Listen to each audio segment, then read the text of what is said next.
Once located in the countryside, Rose Hill Cemetery is now surrounded by industrial buildings, hard to even see or find unless you know where to look. A cemetery that dates back to the mid-1800s, created during segregation, owned and maintained now by the city. Growing up, it was the black cemetery. It's where the African Americans all came. When a local VFW Post historian, Jerry Martin, recently learned about the cemetery, he says he was struck to find veterans' graves, like that of Buffalo soldier George Butler.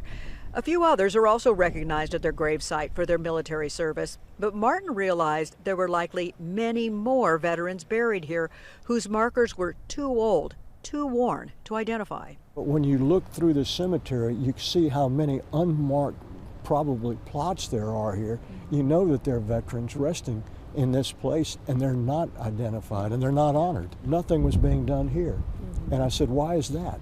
The VFW Post 7589 and American Legion Post 10 immediately stepped up. So he brought me up here, and we looked around and we said, okay, no, we got to get this. We got to get this. Because as we looked, there was a lot of veterans buried here, but no one ever paid attention to it.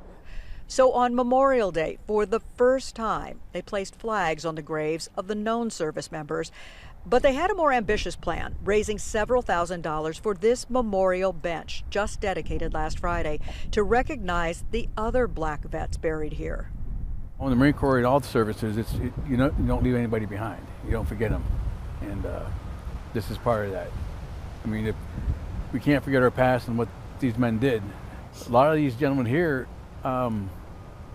probably didn't have a good reason to really like America, but they still fought for America.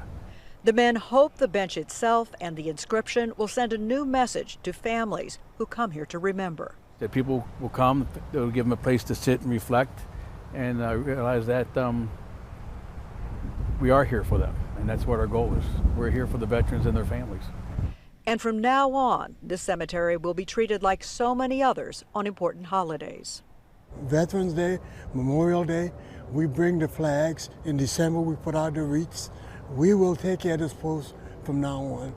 And as word spreads, these men, hopeful descendants will come forward to identify some of the veterans whose names, as the bench inscription says, are for now known but to God. In Manassas, I'm Julie Carey, News 4.